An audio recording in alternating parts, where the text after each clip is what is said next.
kolonel Namregs, die bevelvoerder van 5-1 Bataljon te Ruakana en deel van sektor 10. Die eenheid is gestig op die 10de Julie 1978 met die nou brigadier Gegee as die eerste bevelvoerder van hierdie eenheid. Die eenheid is dan nou ook verlede jaar 10 jaar oud geword as deel van 'n paar ander eenhede in die sektor en ons het van die pennings beskikbaar wat ons vir die 10-jarige verjaarsdag kon uitgedeel het. Die eerste aanval het plaasgevind op die 14de Julie 1981 en daar was geen beserings in hierdie spesifieke aanval nie. Gedurende die jare het daar egter gereeld so 2 keer 'n jaar aanvalle plaasgevind waar daar wel mense beseer was. Nie veel van die siviele mense nie, maar wel van die militêre mense. Die laaste aanval was daar 'n poging gewees op die 19de Januarie 1987, maar wat liderlik misluk het of gefaal het, nadat die vyand probleme aan hulle kant ook begin optel het. Almal weet egter nou waar is Ruakana na aanleiding van die Angolese en Kubaanse aksies wat hier in 1988 plaasgevind het en na aanleiding van die Kaluek insident. Sedertdien is daar vrede en weerman Papenfoes is hier uitgeruil en alle magte het dan nou uitbeweeg en die Angolese, Kubaanse magte het teruggetrek, ons het teruggetrek, weerman Papenfoes is hier uitgeruil, wat dan ook 'n baie geskiedkundige gebeurtenis in hierdie eenheid se geskiedenis is. Die eenheid sluit aan die einde van Mei 1989, wat dan in 'n nuwe geskiedenisvak ingaan. Ek is Johnny van Rensburg. Ek is getroud met Dawie. Hy is in die lugmag. Hy is 'n vegtebeheerder. En meer spesifiek te wees, 'n missiebeheerder. Ag so af en toe, hulle wil vir my weet of hoe voel dit as vrou om 'n man te hê wat kort weg is in die bos. Daar's groot verlange daaraan verbonde natuurlik. Maar mens moet dit hanteer, mens moet dit aanvaar. En ek het al gevoel, party dae, jy's eensaam. Hoe verwerk jy eensaamheid? Ek dink as jy eensaamheid verwerk, kan jy dit toesien, toepas tot nie ledig wees nie. Wees betrokke by jou man se werk. Deurdat jy betrokke is met damesklubverenigings, gaan saam met 'n bostoer. Ek kan praat uit vir ondervinding. Dit was heerlik. Ons het dit geniet elke oomblik. Ek het gesien waar my man heen gaan. Ek het gesien wat doen hulle. Dis lekker. So, om eensaamheid te verdryf, kan jy betrokke wees, soos ek gesê het. Moenie ledig wees nie. Moenie laat eensaamheid nader aan selfbejammering word nie. Kry vir jou 'n stokperdjie. Verryk jouself. En onthou net, om jou eie ek te behou in die hele proses. Gaan saam met jou man, vorder saam met jou man, klim saam met jou man. Maar wees nog self, jou eie ek die vrou, dis wat belangrik is. Jy moet hom ondersteun ook. Kat, vrymoedigheid as iets gebeur en jy is moeilikheid om na ouens wat saam met hom werk of te gaan en vir hulle te vra, kyk, ek is in moeilikheid, help my. Het jy die vrymoedigheid in die eerste plek en die tweede plek, laat hulle jou van sy werk al weet, kyk, Dawie, kom nie nou terug nie, verwag hom oor 2 weke, of so iets. Praat iets my bietjie daaroor. Ek kan wel vertel van 'n insident wat so 'n paar jaar gelede gebeur het, is waar Dawie bos toe moes gaan. Hy het vir 'n ruk lank weggegaan en het vir my gesê het sal 'n paar weke geduur. Alhoewel, na 'n ruk het hulle my laat weet, hy gaan nog 'n rukkie langer bly. En intussen tyd was ek swanger met my tweede kind. Daar het komplikasie ingetree. Ek het die mense onmiddellik laat weet, hulle moet my man daarvan vertel en hom dringend laat afbring om my by te staan. En ek moet net sê, die samewerking wat ek gekry het, die mense wat my gehelp het, was absoluut fantasties. Ons is soos 'n familie. Ek kan vir almal sê ons is soos 'n familie wat by mekaar staan. Die een sorg vir die ander ene. As jou tuin se gras miskien bietjie oorboord gaan en die mense nader aan die leeu's in jou tuin moet soek, dan kom help hulle jou. Hulle een bied die ander ene sy hulp aan en hulle sorg vir die vrouens wat alleen bly. Daar is ook verder mense wat vir jou omsien en hulle kom groet jou en hulle kuier by jou. Al wat ek kan sê, die lugmag is nie net 'n eenheid nie, maar dit is daar's bande wat mekaar aan mekaar hou. Die mense is lief vir mekaar, die mense gee om. So ek dink ek is ook verskuldig daaraan om my mede lugmag manse vrouens ook te ondersteun in hulle tye wat hulle alleen is sonder 'n man. En ons weet dat die lugmag sal optree in enige tyd van nood. Copy. Hier is 6 en hier af.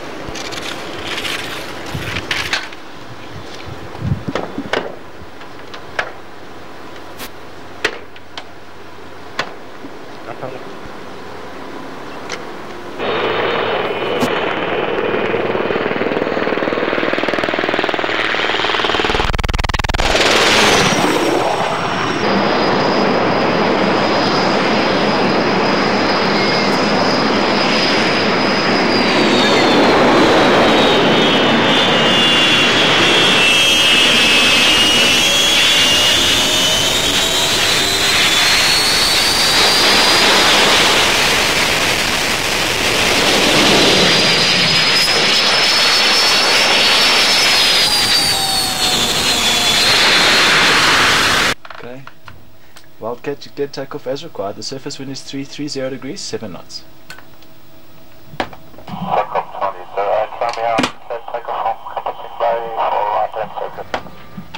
Okay, we're running. Okay. Wildcat, taxi holding 08, number 1. Break. Okay, Wildcat, you clear takeoff as required. The surface wind is 300 degrees, 7 knots.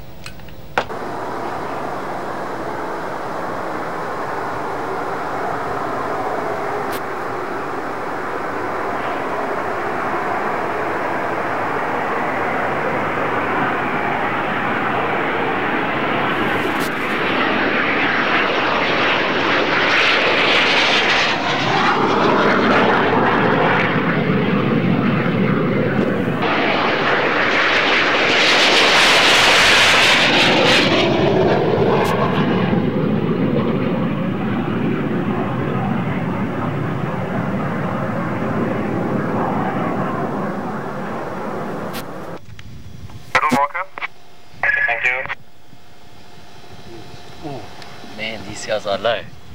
Shit. You're gonna have to watch your ears.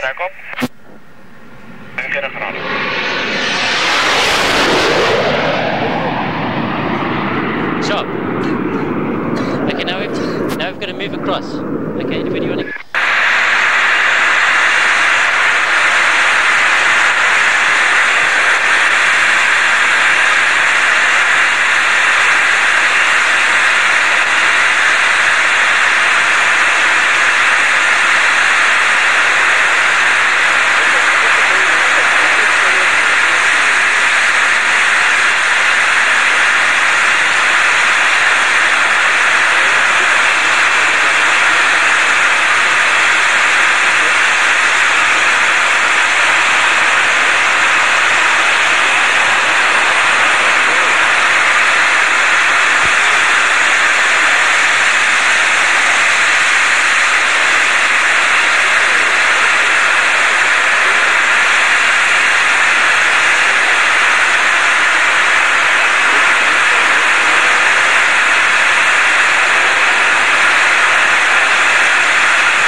Ons ready?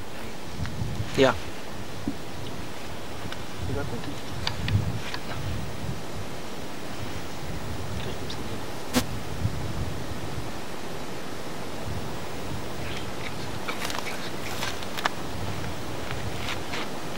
Get closer together, my fuck!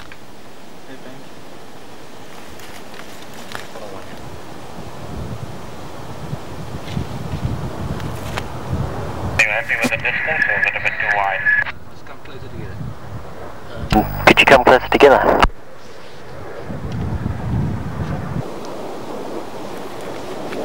That's beautiful.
Daar ontstaan 'n ontsteking en dan weer 'n verdere ontsteking binne in die springstof wat dan jou hele teiken vernietig.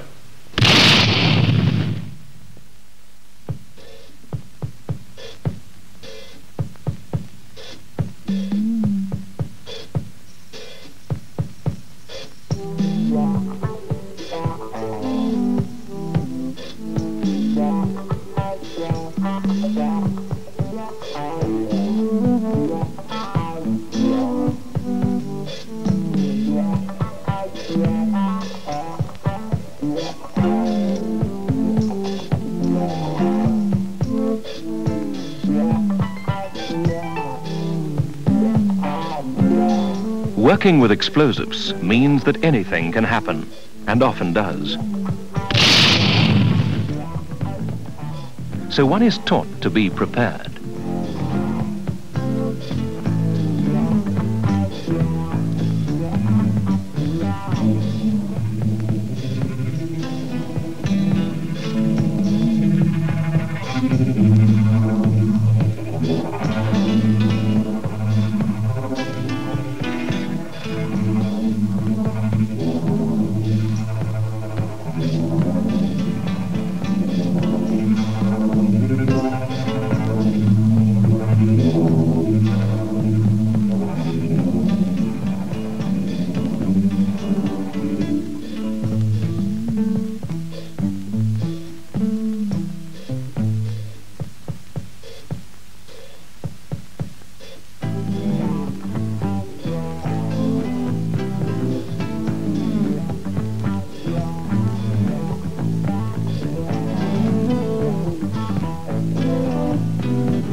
Weer the bad voornemens. Laat hom sy been vas. Wat is dit? Dit is like nou 'n appendix operation. Was realisties hè. Varkvel.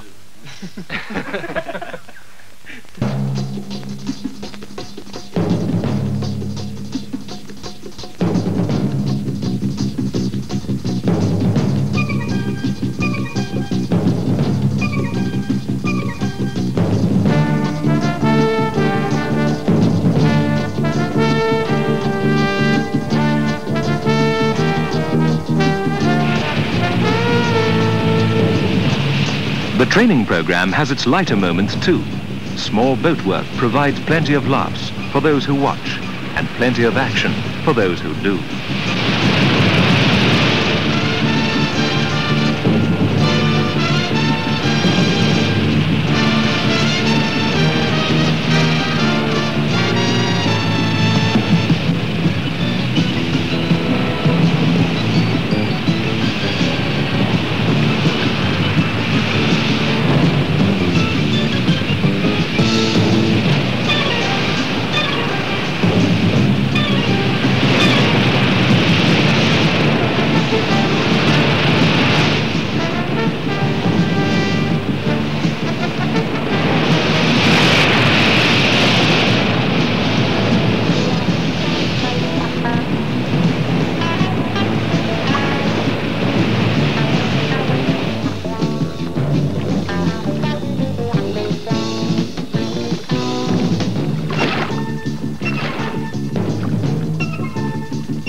Since so much time is spent above the sea, one must find out what goes on underneath it as well.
It takes 42 weeks to train a man. 42 weeks. That is only basic training. Afterwards comes specialization. 42 of the most adventurous weeks you'll ever experience. That is until you receive an operational briefing that starts the adrenaline pumping through the system. Moving closer. This is your target. Forces hostile to our country have taken possession of this island, and we believe that it is to be used shortly to harass our shipping.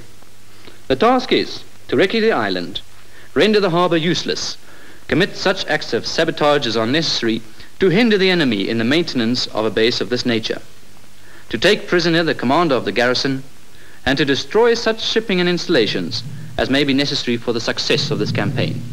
The attack will be made in 2 stages, by air and from sea.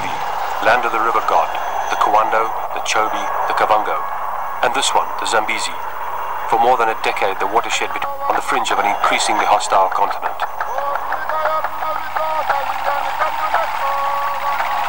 For South Africans serving in the territory, it's a river that needs to be watched. For not very long ago, it formed the major access route for terrorists coming in from Zambia and further afield, most of them intent on fostering revolution into southern Africa. Few locals have forgotten that for 6 years, Caprivi was a battleground. Now small patrols do the work that big ones did a decade ago, just as effectively, using the river to the same advantage as did the adversaries of an earlier period. Speak to them and they will tell you the ambience is not an unpleasant one.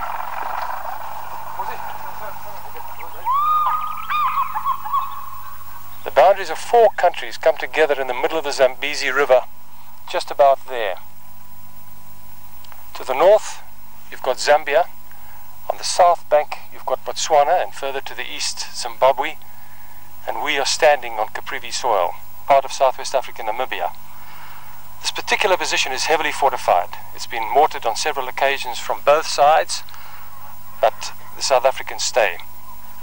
The only means of communication across this river is a ferry boat that runs from that point in Zambia, behind these bushes, onto Botswana. It's a major international link, with a ferry boat running fairly routinely several times a day. On the Zambian bank, there's a fair deal of activity, most of it commercial, or ostensibly so. The Botswana Defence Force isn't nearly as discreet about its military installations. Kokumba Island, South Africa's furthest based east on Caprivi soil, is a compact little military unit that has already given an account of itself militarily in the past year. Some of these men regarded as one of the most pleasant and at the same time most isolated postings in the region, with little more than bush and river for company.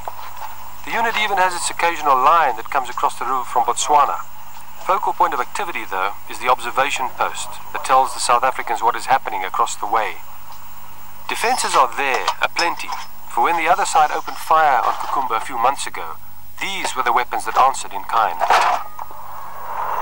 The biggest South African military base in the region stands at Mpumalanga Island, another Defence Force installation that has taken incoming fire.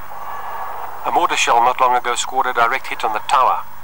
Again, the South Africans answered with a kind of aplomb that makes others think twice about doing this sort of thing too often.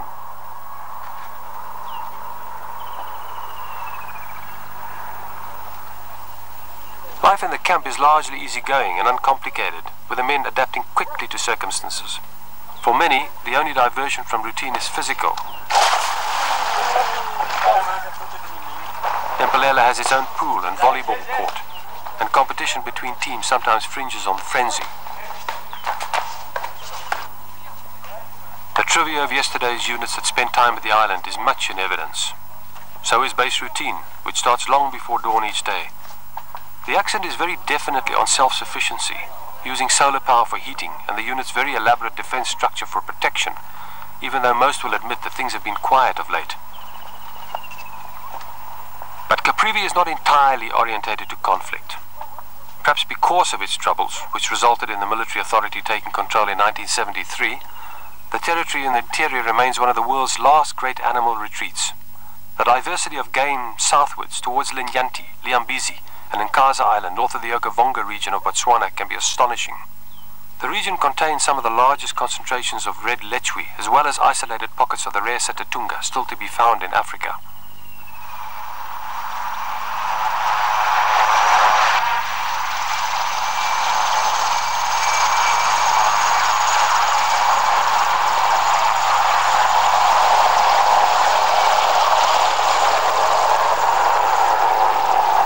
About every great animal species in Africa can be found in abundance in Caprivi swamps, which spontaneous combustion sometimes causes to burn furiously during the hot months.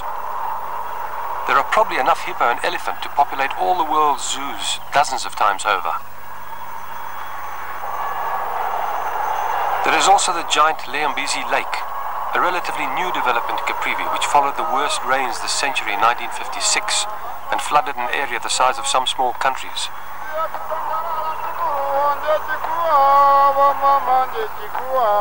It's interesting that one of the effects Zambezi has had on the people of the region is to change them from a meat to a fish-eating society.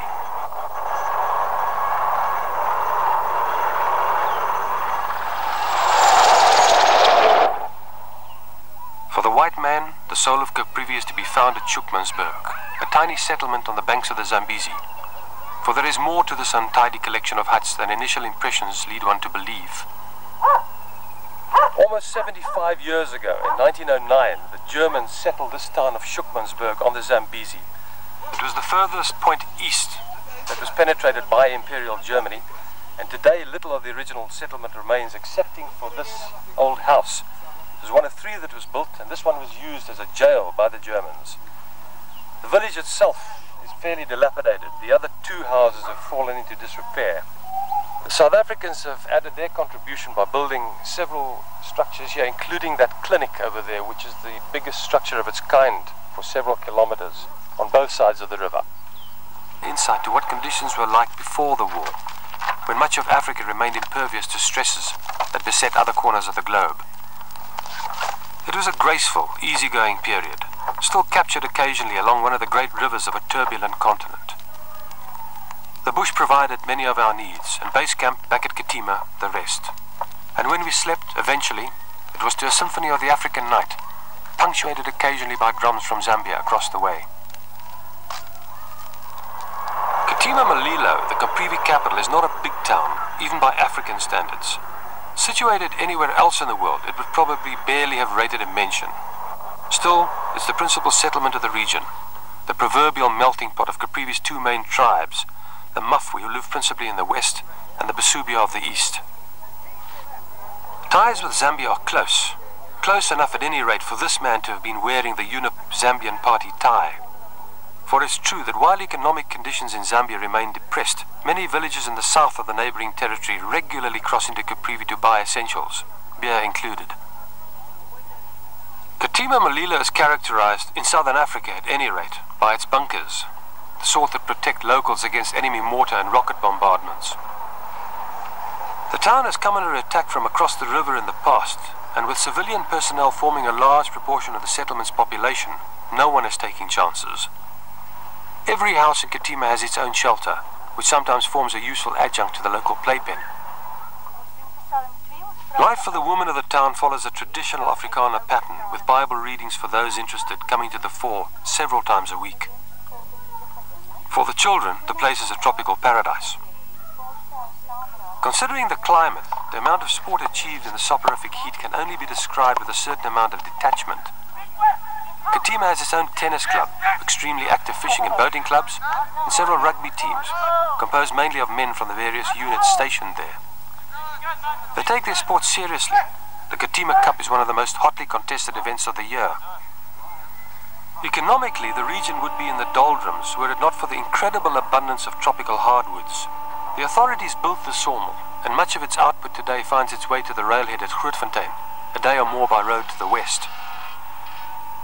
There is no doubt that the social face of Caprivi is changing, as it has in other parts of Africa. But many of the old customs remain, as entrenched as the system which spawned them. One of these is the traditional method of sawing wood, one man on top of a log, the other in a hole in the ground below. The work is difficult, and in that heat innovating, but it does have its following in the interior, motivated no doubt by the fact that the current market value of one of these planks of kiat, and there are about a dozen to a log this size, will bring these two men 40 rand each.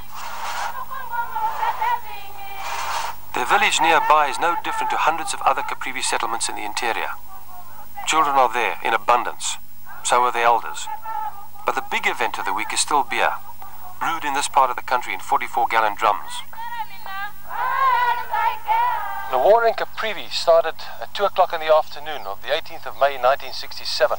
The Zambia mentioned by Mr. Leonard Chaka is indeed just across the way from Katima, and you don't need to climb the tallest building to get a very good view of it either.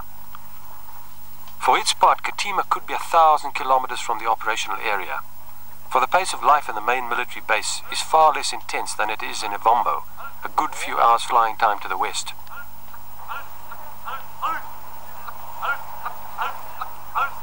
Yet the security forces in the area have a role to play.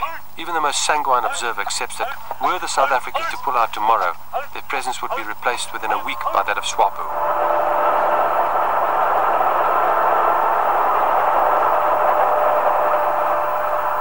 So the patrols go on, like this one on the roads. Others are on foot in the bush.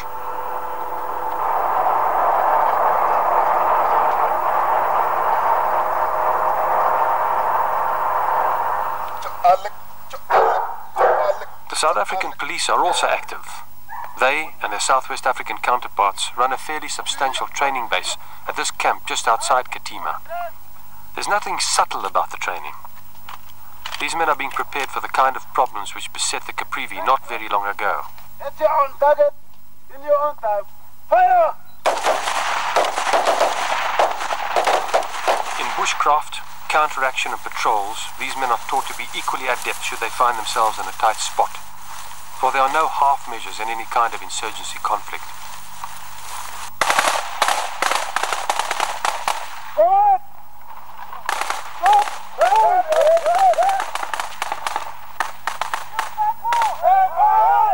River patrols such as this one are equally real. Though since 10 South African soldiers were killed at Katima in a rocket attack from the Zambian side in 1978, which resulted in a more aggressive policy by the South African government of taking the war to the enemy, incursions have been few and largely desultory. But to paraphrase van Clausewitz, even the SAP acknowledges that to have peace you need to prepare for conflict, whatever the level of intensity. As with other ethnic groups in Southwest Africa, Caprivi has its own battalion, 701, some of whose members have already distinguished themselves in action against SWAPO in cross-border raids into Angola.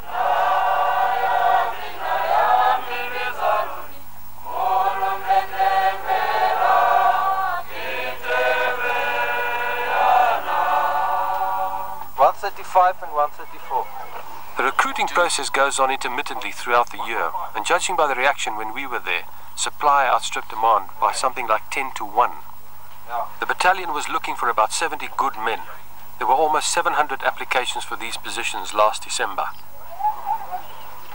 In order literally to separate the men from the boys, all applicants were required to pass a fairly stiff selection course, like this one involving a run of 10 kilometers with 20 kilos of bricks in a canvas pack. In heat which touched 30 degrees Celsius in the shade, the potential recruits went to it with a gusto of professionals.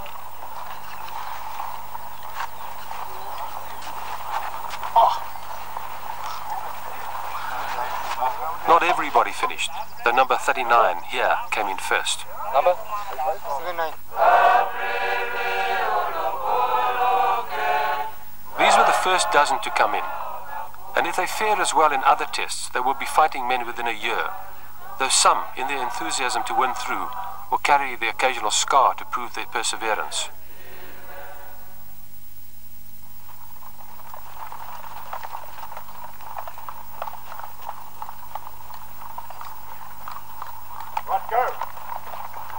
Caprivi Battalion Omana have proved their mettle more than once.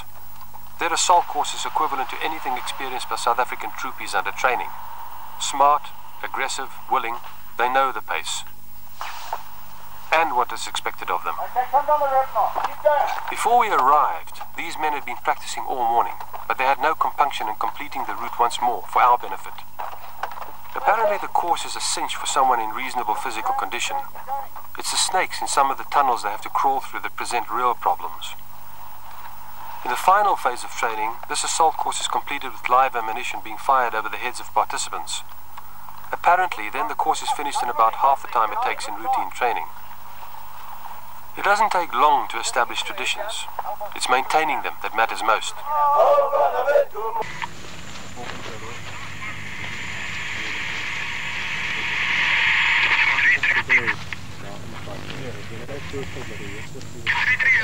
The scenes which you have just witnessed are as much a part of the fabric of conflict in Africa as this Russian T-34 tank which was taken out of a SWAPO base on a recent hot pursuit raid into Angola.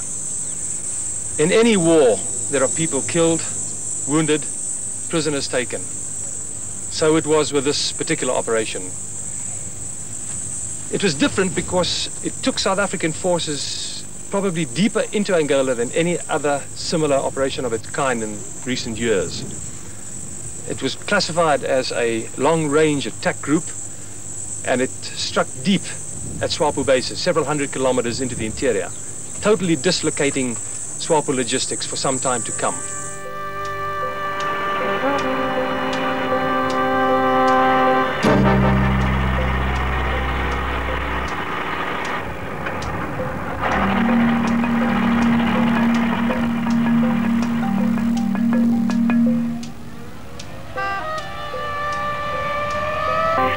South African soldiers have come a long way from the first sporadic little sorties which heralded mechanized warfare in East Africa during World War II. Operation Daisy, launched almost exactly 40 years later into South Angola, differed markedly in that the enemy was now backed by the Soviets. The vehicles involved are an altogether new hybrid of fighting machine, like this Buffle and the Rattle, but the nature of war was still the same. An operation of this kind, striking deep into Angola at one of the SWAPO bases, is of necessity totally self-contained. The column took its own food, water, fuel. Apart from gunners and mortarmen, there were technicians, electricians, tacticians, mechanics, strategists, doctors, radio operators and others. If a wheel needed repair, it was done on the spot.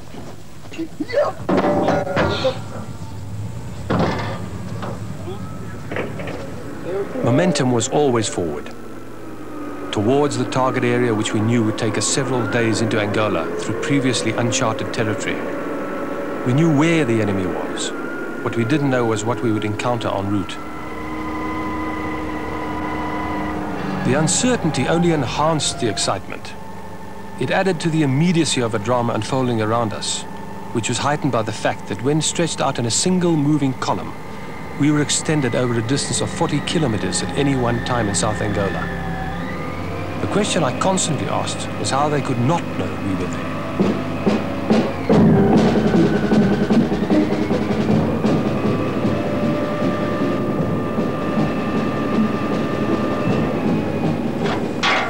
Water was our single most pressing requirement. There were almost 1,000 of us, and each man needed a minimum of 5 liters a day just to stay alive. We carried every drop we needed with us, and we had the engineers to find and make safe more should we be needing it.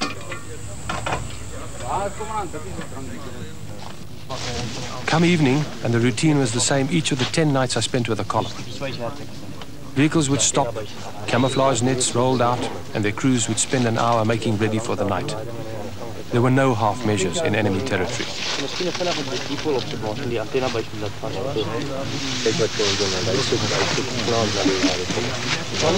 At night we slept in trenches, with the last fire doused before dark.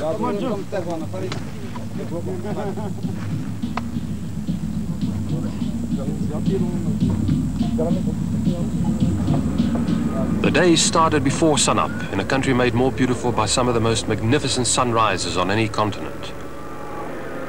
We made as little noise as possible before the vehicles hit the track, which they were physically carving out of the African bush. For obvious reasons, we steered clear of any known Angolan roads and the Angolan armed forces.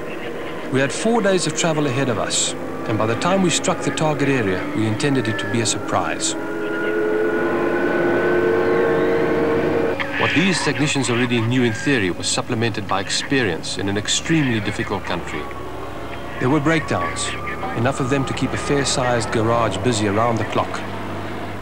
Somehow they, the mechanics, or tiffies as they are called in army jargon, managed, often working through the night to make a vehicle roadworthy again.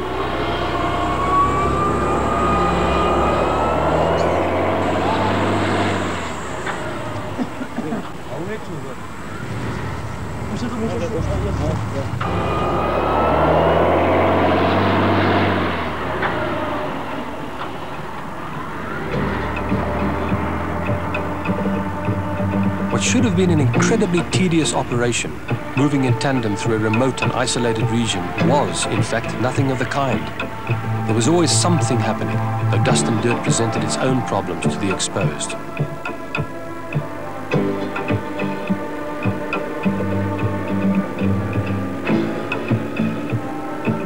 We would stop routinely and the men would make the best of a short break, with tea or coffee coming on strong as a priority.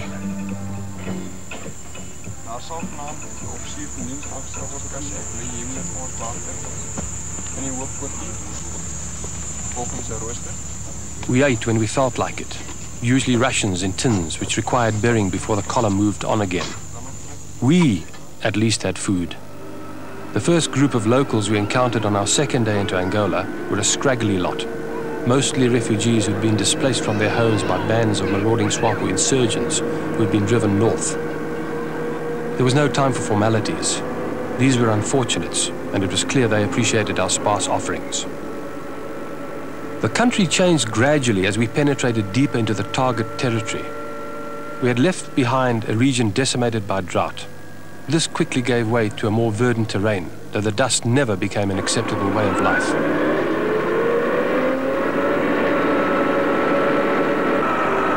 Whenever stopping, we would use what cover was available.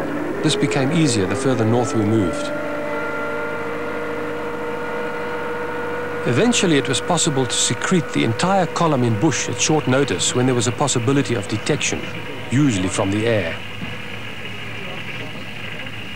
During most halts, our lives were dominated by a succession of maps, and these were rarely the only occasions when we could reflect on the nature of the task we had set ourselves, usually from the air. During most halts, our lives were dominated by a succession of maps, and these were rarely the only occasions when we could reflect on the nature of the task we had set ourselves. The question about why you come on an operation deep inside enemy territory has been raised. This is unusual in that only the South Africans and the Israelis do this. Would you like to tell us why? Yes, well, I suppose there is a measure of risk, but one should weigh up the pros and cons. I think purely from a technical point of view or a professional point of view, perhaps it isn't quite the right thing to do, but I would like to mention the following factors. The one is that one cannot only judge or evaluate what is going on, one must get the feeling of it. One must be there and see how things happen on the lower levels. If you don't do that, you could possibly be faced with a set of facts or information and make the wrong decision just because you don't know exactly how things happen on the ground. The Israelis do this as well, of course. They're very good. I believe so, yes. And then, of course, we place a very high value on the lives of our soldiers. I think that is paramount in our minds. And I think we owe it to our troops to have senior officers with them, so that it's not a question of the troops doing all the dirty work by themselves and the officers sitting further back doing nothing. By now, the men had a feel for the adventure on which they had embarked. Discipline had become routine. Routine, a way of life. None of us had washed in 2 days. The men in blue were also represented in their mobile headquarters, which they moved continually. One of the principles in this kind of long-distance warfare is to establish a helicopter administrative base well inside enemy territory. And this is exactly what has been done now.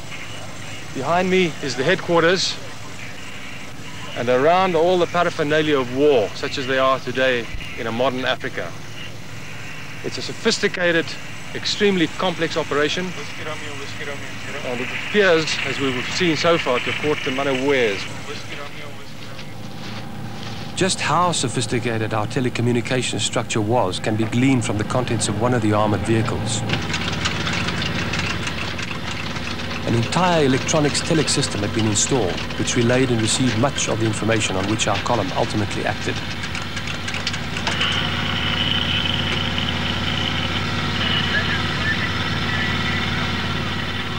Apart from water, there were fuel requirements. Each one of several hundred vehicles needed its share of sustenance, a major logistical headache on its own. Once a day, the column would be marshaled into order, and 8 or 10 vehicles at a time would move forward to have their tanks full. We even had our own pump truck. Then, nightfall again. The vehicles moved into predetermined positions, just another of possibly 1,000 little contingency plans which had been worked out by the strategists months before.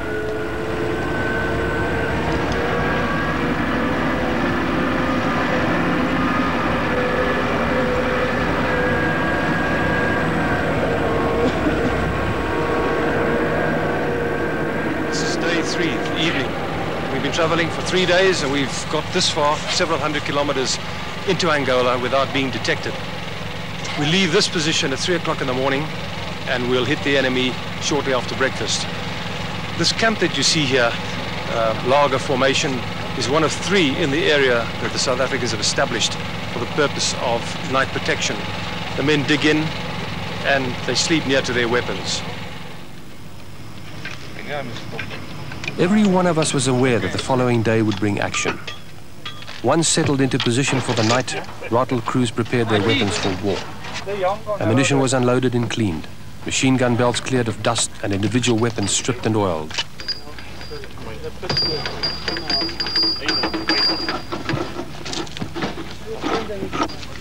We had little idea what was waiting for us and needed no prompting. Suddenly, business had become serious. Even an RPG-7 that had been captured earlier was primed for action. The Air Force accompanied us in their own communications vehicles, distinctive with arrays of aerials.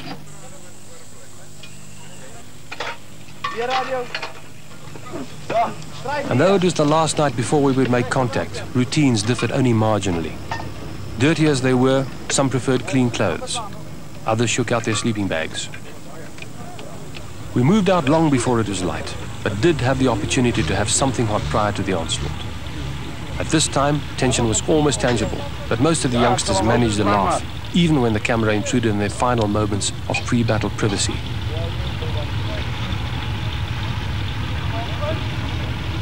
The South Africans have their own way of doing things. This is the final morning, and each one of the men received one of these cards as a gesture from the officer commanding of Sector 10. It's quite a simple message, but it's evocative. Thank you. We've reached the final stage of preparation for our task. For the sacrifices and devotion, I thank you. We serve a just cause and will therefore continue to fight for peace, freedom, safety and prosperity. Then the message ends with a simple psalm, but quite apposite for this time. Remember, yea, though I walk through the valley of the shadow of death, I will fear no evil. For thou art with me, thy rod and thy staff, they comfort me. Good luck and Godspeed. The attack arrived with some of the thickest bush country we'd yet traversed. First we had to carve a road towards our objective, and that, together with an airstrike, told SWAPO of our presence.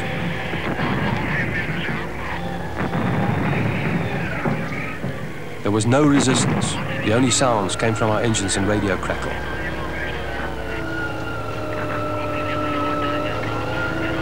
With mortars in position, we proceeded with the softening up process. Volleys of 82mm shells were lobbed into the hills ahead of where intelligence sources had indicated an enemy presence.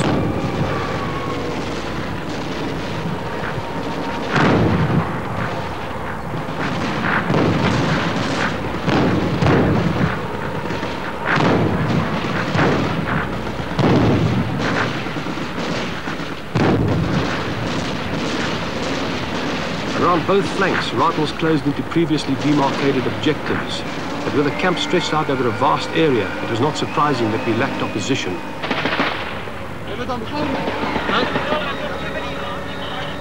It was in this area, 2 days later, long after we had passed through, that we discovered some of the results of our handiwork. Those were the scenes that introduced this film. It was in this area, 2 days later, long after we had passed through, that we discovered some of the results of our handiwork.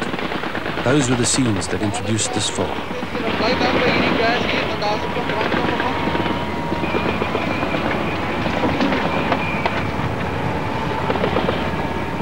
The inevitable pause for reassessment and evaluation, and the distribution of our own leaflets. Then a very personal tragedy. One of the young engineers attached to our unit, Candidate Officer Gutsia of Uppington, died within minutes of us taking these pictures. The first thing that SWAPO did when they heard us coming was to lay anti-vehicle and anti-personnel landmines. Suddenly the war was very real for us all. The first prisoners were brought in. It was their job to indicate where the rest of the bombs had been laid.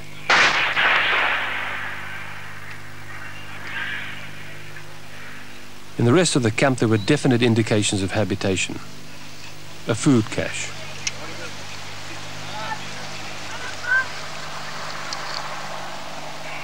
And more bunkers, some of which the troops blew up with as little dislocation as possible to the rest of the operation.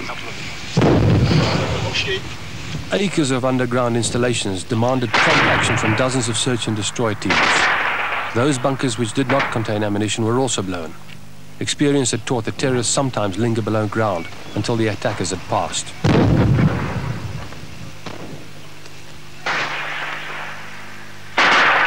More dead, and the occasional wounded. Colonel Nico Roots, you are Senior Staff Officer Operations, Headquarters Southwest Africa Territory Forces.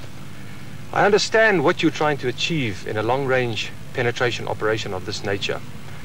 But perhaps you could be more concise in explaining the philosophy behind bringing your forces several hundred kilometers into enemy territory. You will appreciate that 6 weeks ago, during Operation Protea, when we attacked Zangongo and Ongiva, we gleaned a lot of information during that time and immediately afterwards, which led us to locate this specific area where their command and control headquarters was situated. In the north? Here in the north. It was then decided to attack this command and control setup of SWAPO. But this is the first time you've ever come this deep. Isn't this a dodgy exercise in terms of logistics and supply? Because all these vehicles need fuel, you might be cut off, you need more ammunition. That is so, it could be. But the fact that SWAPO has been disrupted to such an extent that they have been forced to move so far north of the Southwest African border has necessitated the fact that we have to move long distances to get to grips with him. For a few moments, we thought we were under attack. A heavy blast and secondary detonations immediately adjacent to our headquarters caused most of us to take cover. It took Major Andy Anderson moments to evaluate the situation and act. He promptly jumped into the troop carrier, then already on fire, started it with difficulty, and drove it past the rest of the ammunition dump and assembled helicopters to safety. Troops unloading captured ammunition had accidentally exploded an RPG-7 rocket. It was the sort of sequence most cameramen dream of. Louis Breitenbach was on the spot and risked his personal safety to cover it. Helicopter crews didn't need to be told to move their craft. Anderson was approximately 4 seconds clear of the burning buffel when it exploded.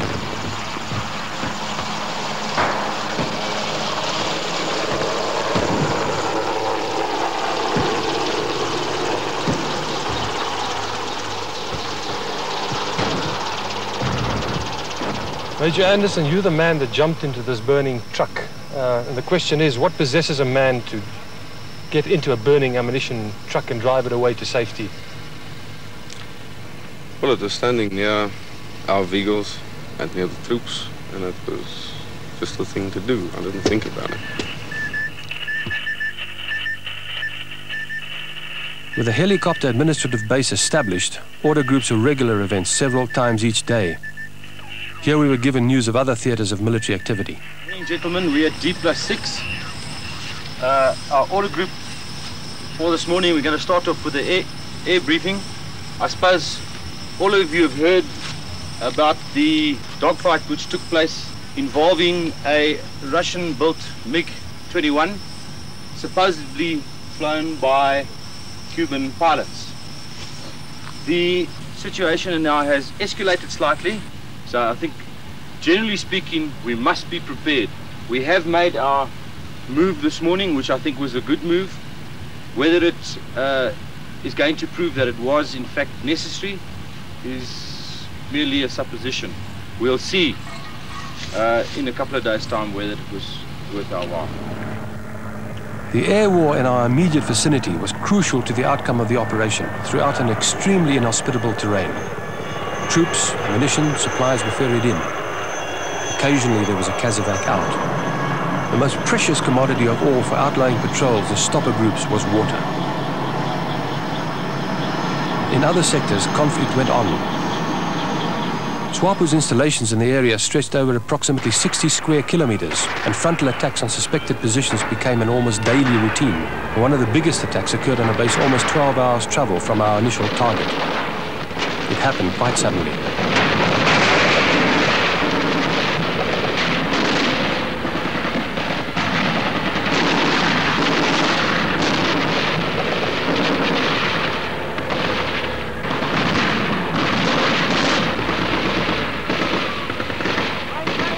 Encounters were sporadic and over almost before they began. All part of an extended front that sometimes yielded results and sometimes didn't. It's taken us 6 days to get this far and the battle has started. The entire formation has moved up, as you have seen, on our right flank. We've destroyed 2 vehicles on the way in, and now the column will move ahead and see what we can find. Invariably, our rattles would be supported by ground troops moving in extended formation to provide cover to the armor, if required. Engineers would follow, or depending on circumstances, even precede the main line of attack. Their job generally was restricted to clearing or destroying enemy installations, such as this one, lined inside with ammunition boxes, which could possibly have been booby-trapped. 2 engineers laid one of the captured Russian TM-57 landmines that had been recovered earlier in the day. A hefty charge of plastic explosives was added to the bomb.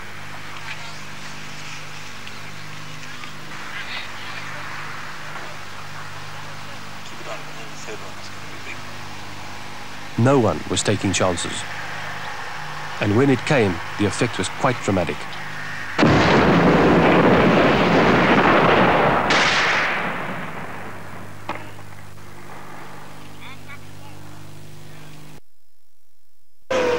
It had to happen sometime. Later the same day, my rattle went up, and I became one of the statistics of those injured in the operation. For some of the men, bunkers, their contents, and the capture and destruction of them became a tedious chore. There must have been hundreds of them, some exposed, others very cleverly camouflaged. It took men on the ground to find them, and this is what Operation Daisy eventually became. A massive search and destroy program in the dislocation of one of SWAPO's most northern command and control headquarters. There were enough enemy dead about, but those that have known battle are rarely without reverence for anybody killed in action. Even SWAPOs. What is interesting about this specific terrorist is the amazing number of different uniforms that he's got in his pack. For example, the standard Angolan Fapla uniform, the Russian tropical uniform, as you can see from this cut, as well as the standard SWAPO uniform. The terrorist himself was clothed in olive dark at this stage when the contact happened. Also in the pack was civilian clothes to be used on different occasions. Over here we've got the standard Russian Soviet water bottle, as well as the oil bottle, and the webbing equipment of Soviet origin for AK-47 weapons. As usual, the amount of captured Eastern Bloc weapons and ammunition was prodigious. Just about every caliber in the Soviet arsenal was represented. But certainly the most interesting item recovered was this Russian SAM-7 missile and launcher. The same weapon, incidentally, which not long ago brought down 2 civilian Viscount passenger aircraft in what was then still Rhodesia. Although the SAM-7 is not regarded as among the most advanced weapons in this range, it obviously has its uses. The focal point being this heat-seeking eye, which locks onto any heat or infrared emission from an aircraft or helicopter. There is a certain technique involved in correctly operating the device. You need to lock onto your target for about 5 or 6 seconds before pulling the trigger. And that requires courage when you're at the receiving end of an incoming aircraft. The camp yielded other surprises, one of them very human indeed, and typical of the kind of conflict in which we were involved. One of the more unfortunate events of this particular operation was the finding in a camp which we had attacked and found abandoned was this gentleman, Mr. Saharia, who is a Kwanyama tribesman from Avambaland. He had been abducted in 1979 by the terrorists, taken across the border into Angola, moved north all the way to this camp, and left here. At the moment, he's suffering from consumption. He's in a fairly bad way. He's got shrapnel wounds in his back. He's had no medical treatment whatever. Obviously, this old man was of no use to the terrorists, and therefore the little he was given barely kept him alive. The South African forces have found him, and he will be airlifted out on the first available chopper to the base and then return to his village.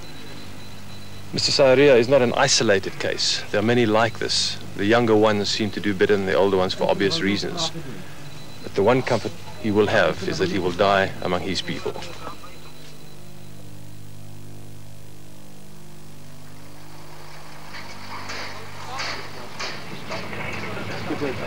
The raid yielded its crop of wounded terrorists as well, a motley collection of insurgents who, with their hands tied and eyes blindfolded, looked deceptively passive once the role of attacker and defender had been switched. Bound, they were loaded on board a helicopter to be taken south for treatment, interrogation and evaluation. Also discovered in one of the camps taken by the South Africans was this group of Bushmen, men, women and children who were effectively liberated from their Swapo hosts who had apparently kept them in a state of servitude for several years. They too went home to Southwest Africa. For the majority of these travelers, including ourselves, the last stop but one before returning to friendly lines was Iondi, formerly a Portuguese trading post in South Angola.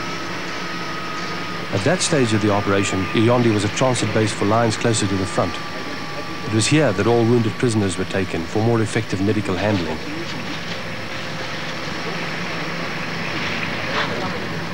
Some of the cases were serious, bullet and shrapnel wounds. Others had fractures. In several instances, immediate surgery was necessary. This man's lungs had to be drained of blood. He was taken out on the next aircraft to hospital at Oshakati.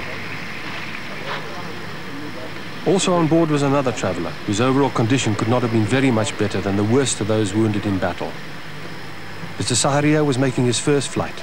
He had been forced to leave his Avamba village on foot, and after 3 long years, at last, he was going home.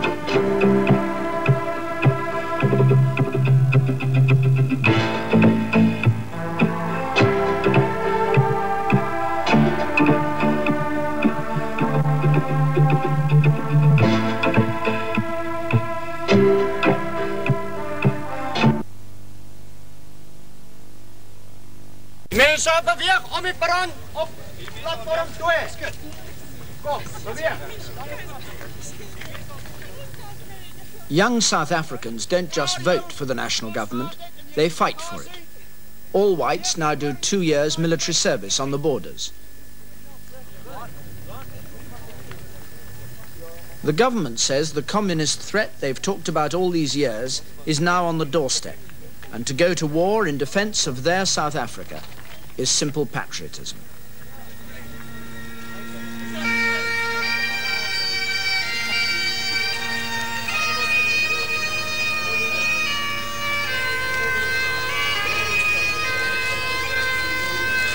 This is dedicated to our soldiers, our brave young men in uniform.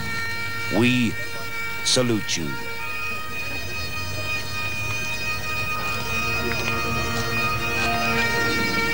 We thank you for your courage, for giving up the comforts and safety of your homes, for leaving behind the ones you love for our sake, to protect and guard people like myself you don't even know. We also remember our young men who have fallen while serving our country, and we weep with those who loved them. A team which can be relied upon to handle any task to which it is assigned.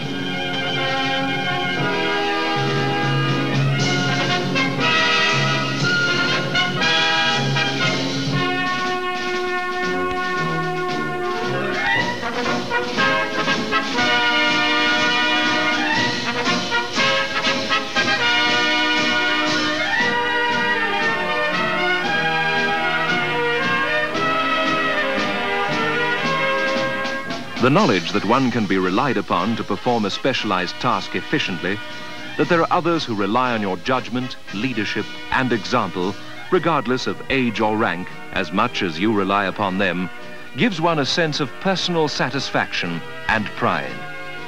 Pride in being part of a unit which, although relatively new, has already won itself a place in the South African military tradition. A tradition of honor, esteem, and valor. The morrow will bring something new, be it exercise or operation.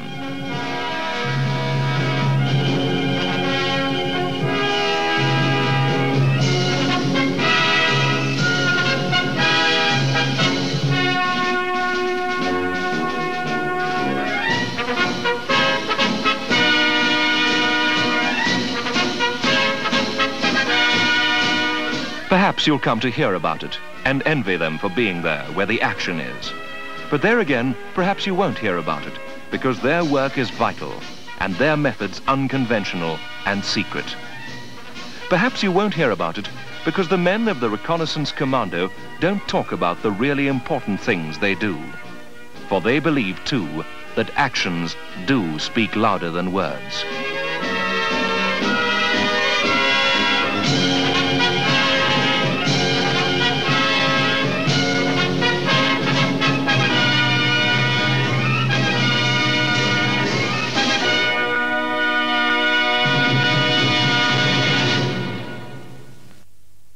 Okay, so nou maar hulle kan 'n instelling maak dat die ouens, kyk die ouens op die oomblik gaan op vir 2 maande. Dis reg hierdie tyd vlug. So nou maar hulle kan 'n instelling maak dat hy 2 weke opgaan en dan 3 keer 'n jaar 2 weke opgaan. Sal dit jou beter pas of dink jy dit sal meer van 'n ontwrigting wees? Ek weet nie, ek dink met kinders sal dit jou beter pas want 3 maande is 'n lang tyd. En hulle mis hy pa en regtig as hy pa terugkom is dit soos 'n vreemdeling. Dan moet jy wat 2 weke, dit gaan gou om. Maar dan sit net 3 keer 'n jaar. Dit ek weet nie vir my sal dit makliker wees. Sê maar nou, is dit vir jou aanpassing as hy terugkom? Elke keer is dit 'n aanpassing om weer in te kom in. Nee, vir my persoonlik is dit nie want ons het 'n lekker maklike verhouding en hy's maklik met die kinders, maar vir hulle is dit vreemd. Veral as pa 'n sekere ruk weg is, sê langer as 2 weke, dan begin hulle waar's pa en ma sit nie by die huis en sy moet nou probeer raad gee en pa en ma speel wat jy nie altyd kan nie. Jy as jy vir iemand anders nou vir kom ons sê vir ek weet daar's baie jong getroude vroutjies wat redelik baie ongelukkig is nou. As jy vir hulle miskien raad kan gee, wat sou jy sê is jou selfbehoud? Wat help jou om daai tyd deur te sien? Wat in jouself? Goed, wat ek voel is mens moet jou met iets besig hou. As ek by die aand by die huis kom, dan vat ek die kinders en ons gaan loop en ons gaan speel in die parkie en ons maak onsself behoorlik moeg waar ons ook al gaan. Of ons vat net die honde en ons loop 'n ent en as jy terugkom dan is dit al slaapenstyd, dan bad jy hulle gou sit hulle in die bed en dan hou ek my konstruktief met iets besig, doen naaldwerk of brei iets of doen sommer iets snaaks, lees 'n boek of en ek gaan kuier wat gelukkig is ek het my lisensie, so as ek wil dan klim ek in die kar en ek ry en ek gaan kuier en ek weerhou my nou nie van alle sosiale funksies nie want ek het my kinders en ek kan lekker en my ma en pa is naby, so dan gaan ek saam en ek so dis 'n belangrike aspek is die kwessie van om wanneer jou man op en by die grens is jouself nie sosiaal te onttrek nie. Nou. Ek voel so dat jy uitgaan en dinge doen. Okay, kat nou. Dis 'n bietjie flop. Jy moet sosiaal uitgaan, maar jy moet nou nie daar gaan elke aand want ek weet baie vroumense jy weet dit gaan bietjie toe ek nou so sê toe dink ek gaan dit nie klink jy weet ek klenter elke aand nou familie by my ma en pa hulle maar ek moet in elk geval reg sny as ek dit gaan sny nou sal ek nog okay jy vir my sê luister nie jy moet dit sê ek beloof ek sal nee want ek weet daar's baie meisies wat regtig rondflirt behoorlik en ek weet dit gebeur want ek was nou saam met so 'n klomp vroumense op grens toe. So vroue besoekers wat ek skinne nou eintlik met toe. En die een vrou is getroud, man, sy is jonk man. Maar sy is getroud met een van die ouens waar hy haar. Toe skielik nee, ek sê sommer net met die ouens ek tog gees hè. Soms so vir al haar man se kollegas se vrouens. Die storie gaan ons nou so gou Natuurlijk. As sy werk uitkom. Ek kan nie glo nie. Ag, maar dis maar Party keer ook maar laatras. Regtig. Hoorie so? Man, I think that was good. For I think that's a tag. That's a wrap. Ek is met julle as jy pa weg is, hè? Wie gaan nou nog Wie is Renier? Hierdie een is Renier en dis Quinnies. Hoorie Quinnies, is jy alleen as jou pa weg is? Nee. Wat doen jy Wat doen jy as papa weg is? Speel. Met wat? He-Man. Nou He-Man.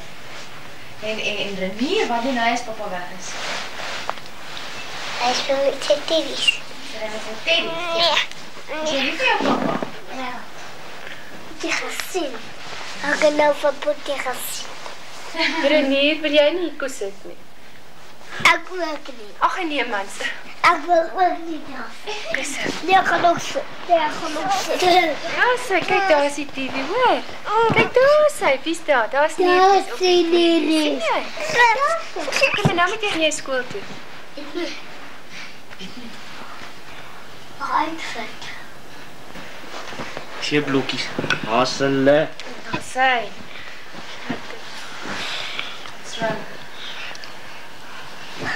Op Saterdag 7 Mei het die eerste tanks oor die Okavango rivier beweeg.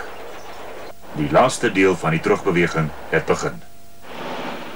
Oor die periode 9 tot 13 Mei is die terugkerende soldate met hulle geliefdes herenig. Ons driemaal heilige God, Vader, Sien en Heilige Gees, aan U wat die ewige en die almagtige God is, U wat die skepper van hemel en aarde is, U wat die lotgevalle van volkere en enkelinge bepaal, maar U wat ook in die groote almag is nie net sorg vir die ganse heelal nie, maar tot vir die kleinste wurmpie in die veld. Aan U wil ons vanmôre lof en dank en eer bring, omdat U groot en goed is, en omdat U vir ons goed is. Here, hoe sal ons U ooit genoeg kan dank, dat U wat die almagtige God is, vir ons ook gesorg het dwars deur hierdie tyd wat ons in die oorgrensoperasie was. Hoe sal ons U ooit genoeg kan dank, Here, dat U ons gebede verhoor het. Terugkerende soldate met hulle geliefdes herenig. Ons driemaal heilige God, Vader, Sien en Heilige Gees, aan U wat die ewige en die almagtige God is, U wat die skepper van hemel en aarde is, U wat die lotgevalle van volkere en enkelinge bepaal, maar U wat ook in die groote almag is nie net sorg vir die ganse heelal nie, maar tot vir die kleinste wurmpie in die veld. Aan U wil ons vanmôre lof en dank en eer bring, omdat U groot en goed is, en omdat U vir ons goed is. Here, hoe sal ons U ooit genoeg kan dank, dat U wat die almagtige God is, vir ons ook gesorg het dwars deur hierdie tyd wat ons in die oorgrensoperasie was. Hoe sal ons U ooit genoeg kan dank, Here, dat U ons gebede verhoor het.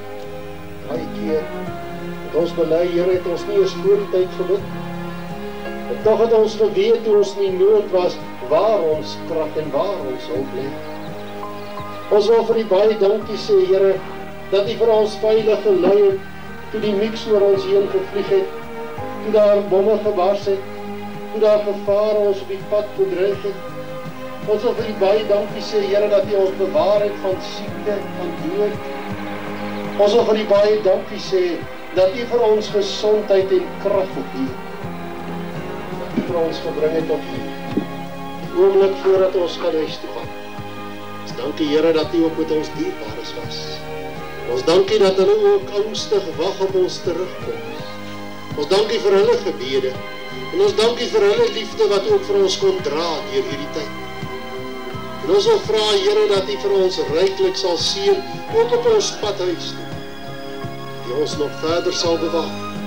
Dat U ons sal verenig met hulle wat vir ons lief en dierbaar is.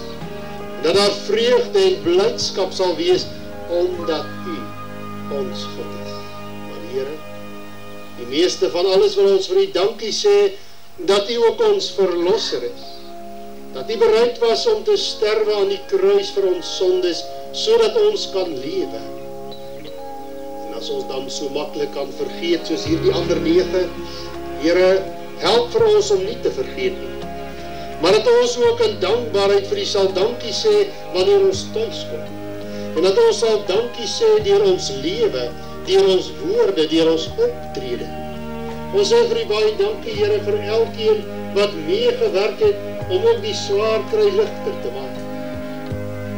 Ons wil vir U dankie sê, Here, dat ons nou kan terugkyk en sê, al was dit ook hoe moeilik, en al was dit ook hoe swaar, en al het dit ook gelyk asof hierdie 3 maande en 2 maande nooit sal verbygaan nie, dan is ons nou gekom aan die einde van hierdie pad. En as ons nou vandag en môre hier vandaan gaan, Here, dankie dat U wat die Almagtige is, U wat ons Vader is, dat ons aan U al die lof en die dank en die eer en die heerlikheid kan toebring, nou en môre tot in alle ewigheid. In die naam van Jesus.